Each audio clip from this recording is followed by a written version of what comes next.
Hey everybody, Ryan Weeden here, founder of Masters of Balayage and author of the book Sweet Success, How to Make 6 Figures in a Salon Suite. Today I am up here in Encino at Butterfly Loft with Pulp Riot, and we are doing blonding. Emily here is like your typical client that comes in and wants to retouch her blonde. She wants to go lighter and brighter, and what we're going to do to achieve that is applying a very modern highlight pattern of foiling and lift her nice and safely so that she's this breathtaking blonde. Once we drape Emily, we're going to section off the hair into 7 sections. We're going to separate the front from the back with a line behind the ear. Then we are going to section off the nape into 4 sections and a mohawk section at the front from recession to recession. It's important to keep the sections really clean. The cleaner your sections, the cleaner your work is going to be. Now we're going to mix up the lightener. Now because we are lifting 2 different sections of hair, we're going to be using 2 different formulas. For the lighter pieces, we're going to use a gentler formula, which is the 6 volume here. And for the darker area, her natural hair color, we're going to use something a little bit stronger, which is the 20 volume. Okay, so here's a pro tip for you. I like to use 2 different color bowls so that I can easily grab for the color that I need for the area that I'm working on. So for the darker root area, I go for the 20 volume and I'll use my clear bowl. And for the existing lighter ends that don't need as much, you need to go gentler on those, I'll use the 6 volume and use my darker bowl. That way it makes it really easy for me to see which formula is in which bowl. I mix the product to my desired consistency. By doing this, I try to go for consistency that's not too runny because I don't want it to be drippy, but I don't want it to be too hard that's going to take 7 scoops to actually make it paint right. So somewhere in the middle is perfect. Starting on the left back of the nape, I am going to be working with the baby hairs first, so the hairline area. This can be very tricky because most people's hairline isn't like a mannequin head, it doesn't have a straight line, so it's important to take extra precaution with these because you can easily see a line if you're not careful with your application. What I like to do with these baby fine sections is take super fine sections, sometimes I call them even micro lights, something really, really small because sometimes you're foiling no more than 5 or 6 hairs because you want it to look very natural, like it's growing straight out from the skin. Depending on the hairline section, I tend to take 2 to 3 back-to-back micro weaves. I like to use a foil that's very lightweight for these baby fine sections of hair that I'm weaving. That way, it's not going to pull the hair, it's not going to slip, and you're not going to create any lines. We don't like lines. I find it easier to put the crease on the opposite side, and that way I can push it into where I need to get to.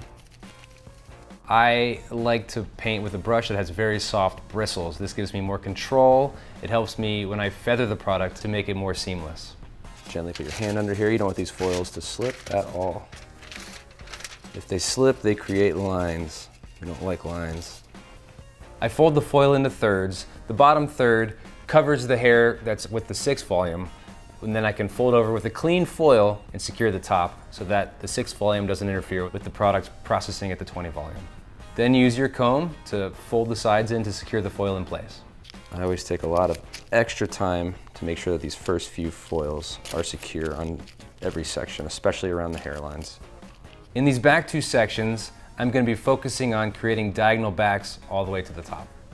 The reason I do diagonal backs is because I hate horizontal lines. This just helps to diffuse the overall look. Let's see, when I get to the top here, I feather it with the side of my brush, gently with barely any product on my brush, gently moving toward the line of demarcation, trying not to overlap, or overlapping as little as possible. When the back bottom 2 sections are complete, you're going to have a little bit of a triangle.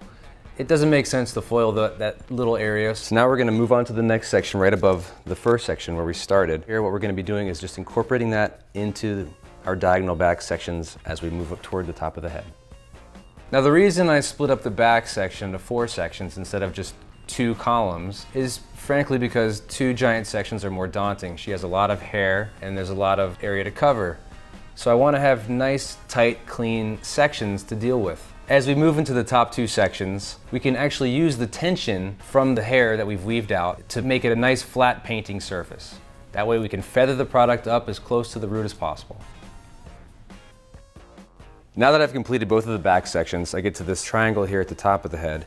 Now I want to tie the look together, so what I'm going to do is I'm going to take horizontal weaves all the way until I get to the part line. Now I know I said to avoid doing horizontals. But the reason we're doing it here, we're taking such fine sections of hair and so many fine sections of hair that it'll blend out and look perfectly natural. Now that the back is complete, we're gonna move to the sides. We're gonna start the same way we did in the back with the baby light foils.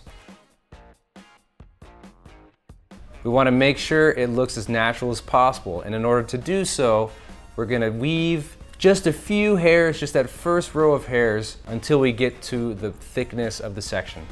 Now that we've captured the baby hairs in 2 foils here, we're gonna change up our sectioning to do less of a drastic diagonal back. We're going to continue these gradual diagonal backs all the way up to the mohawk section. In a service like this, where you're using a lot of foils, the first section of hair that you apply the product to is obviously going to process a lot longer than the other foils. So you want to make sure that you check frequently to make sure that your hair is not over-processing. And I've decided that I'm going to actually take the foils out from about here down because they've already been processing on the hair for a little bit, and I want to make sure that I keep the integrity of the hair. If you're rinsing out early before you're finished with the application, it's important to not disturb any of the other foils that you're not rinsing. So be very careful when you're taking the foils out. There's no need to shampoo this hair. All you gotta do is rinse it. Once the hair is rinsed, continue adding the rest of your foils. Now we're on our final section. Let's release the section. We're gonna start again with the baby lights in the front to make sure we capture all of these little baby hairs. When I push her hair back like this, I can see where her hairline is. It comes to a little bit of a peak here.